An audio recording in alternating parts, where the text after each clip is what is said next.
નમસ્કાર મિત્રો સ્વાગત છે તમારું અમારી યુટ્યુબ ચેનલમાં। આજની વિડીયોમાં વાત કરીશું આજે તારીખ 24 ઓગસ્ટથી લઈને 29-30 ઓગસ્ટ સુધી ગુજરાતમાં કેવું રહેશે હવામાન, ભેજનું પ્રમાણ, પવનનું પ્રમાણ, વરસાદનું પ્રમાણ, થંડરસ્ટોર્મ એક્ટિવિટી અને કઈ સિસ્ટમ ગુજરાતને અસર કરશે, તમામ પ્રકારની માહિતી એક વિડીયોમાં આપી દઈશું। પ્રથમ વાત કરીએ તો સિસ્ટમથી। ગુજરાતમાં અત્યારે જે સિસ્ટમ કામ કરી રહી છે, અરબી સમુદ્રમાં એક સાયક્લોનિક સિસ્ટમ છે, ઉપરાંત લો પ્રેશર સિસ્ટમની અસરના કારણે ગુજરાતના અનેક વિસ્તારમાં ભારેથી અતિ ભારે વરસાદ ખાબકી ગયો છે। ગત 24 કલાકમાં 140 તાલુકામાં વરસાદ નોંધાયો છે, જેમાં બનાસકાંઠાના વડ ગામમાં 6 ઇંચની આસપાસ વરસાદ નોંધાઈ ગયો છે। મિત્રો મહત્વનું છે કે અત્યારે જે વરસાદનો રાઉન્ડ ચાલી રહ્યો છે તે આગામી 29 ઓગસ્ટ સુધી જોવા મળશે। ત્યારબાદ 1 અથવા તો 2 દિવસ વરસાદ વિરામ લેશે અને ત્યારબાદ 1 અથવા તો 2 સપ્ટેમ્બરથી ફરીથી બંગાળની ખાડીમાં એક લો પ્રેશર સિસ્ટમ સર્જાશે, જે મધ્ય પ્રદેશ તરફ આગળ આવશે અને તેની અસર આવનારા દિવસોમાં ગુજરાતને પણ થવાની છે। એટલે કે થોડા વિરામ બાદ કહી શકાય કે ફરીથી એક વરસાદનો રાઉન્ડ આવવાનો છે।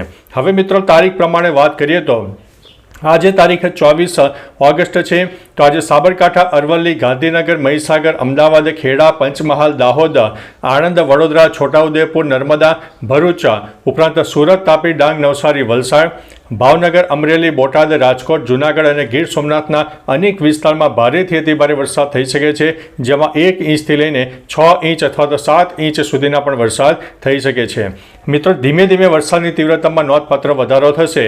ઉત્તર ગુજરાતના બાકી રહી ગયેલા વિસ્તારો જેમાં પાટણ હોય, બનાસકાંઠા, મહેસાણા ઉપરાંત કચ્છ સમગ્ર, મોરબી ઉપરાંત જામનગર, દેવભૂમિ, દ્વારકા, પોરબંદર, સુરેન્દ્રનગર અને રાજકોટના ઉત્તરી પટ્ટામાં પણ વરસાદ ધીમે ધીમે વધશે। આગામી 24 કલાકમાં હજુ પણ વરસાદનો જોર જોવા મળશે, જેમાં તારીખ 25થી લઈને 29 તારીખમાં ગુજરાતમાં ભારેથી ભારે વરસાદ થઈ શકે છે, જેમાં સૌરાષ્ટ્રને આપણે 1 નંબર ઉપર ગણીને ચાલીશું। દક્ષિણ ગુજરાતને પણ વરસાદની તીવ્રતામાં નોંધપાત્ર વધારો થવાનો છે। એટલે મિત્રો હમણાં આપણને ચોક્કસથી વરસાદ મળવાનો છે।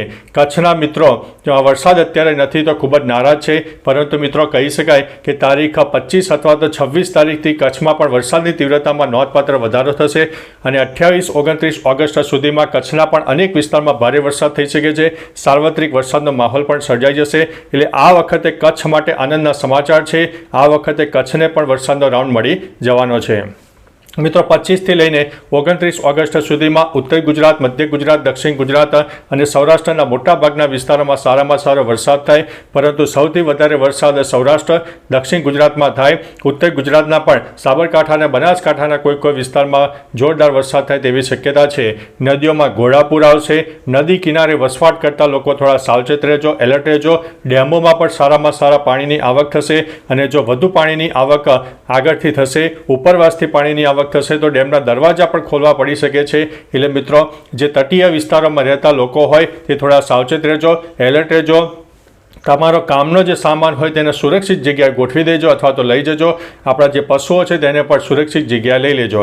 ઉપરાંત મિત્રો આ વખતે જે રાઉન્ડ આવી રહ્યો છે, જેમાં 25થી લઈને 29 તારીખનું જે સેશન છે તેમાં ભયંકર થંડરસ્ટોર્મ એક્ટિવિટી થાય, જેમાં સૌરાષ્ટ્રના મધ્ય અને પૂર્વ તરફના વિસ્તારમાં ભયંકર થંડરસ્ટોર્મ એક્ટિવિટી થાય। કોઈ જગ્યાએ તો 8 ઇંચથી લઈને 12 ઇંચ સુધીના વરસાદ પણ સૌરાષ્ટ્રમાં થઈ શકે તેવી શક્યતા દેખાઈ રહી છે। હવે મિત્રો સિસ્ટમમાં કંઈ ફેરફાર થશે, કઈક સિસ્ટમમાં તેની દિશા બદલશે તો તમને તમામ પ્રકારની માહિતી આપી દઈશું, પરંતુ તે શક્યતા ફક્ત 10% ગણીને ચાલવી। બાકી આપણે જે વિસ્તારો દર્શાવે છે તે વિસ્તારોમાં વરસાદની શક્યતા વધુ લાગી રહી છે। તો મિત્રો તમારા વિસ્તારમાં વરસાદનું પ્રમાણ કેટલું છે, ભેજનું પ્રમાણ કેટલું છે, બફારાનું પ્રમાણ કેટલું છે, ગરમીનું પ્રમાણ કેટલું છે, પવનનું પ્રમાણ કેટલું છે, તમામ પ્રકારની માહિતી વિસ્તારો સાથે નીચે કમેન્ટમાં આપજો, જેથી અન્ય મિત્રો પણ જાણી શકે। તો ચાલો મિત્રો ફરીથી હવામાનની લેટેસ્ટ માહિતી લઈને મળતા રહીશું। ત્યાં સુધી અમને રજા આપશો। નમસ્તે।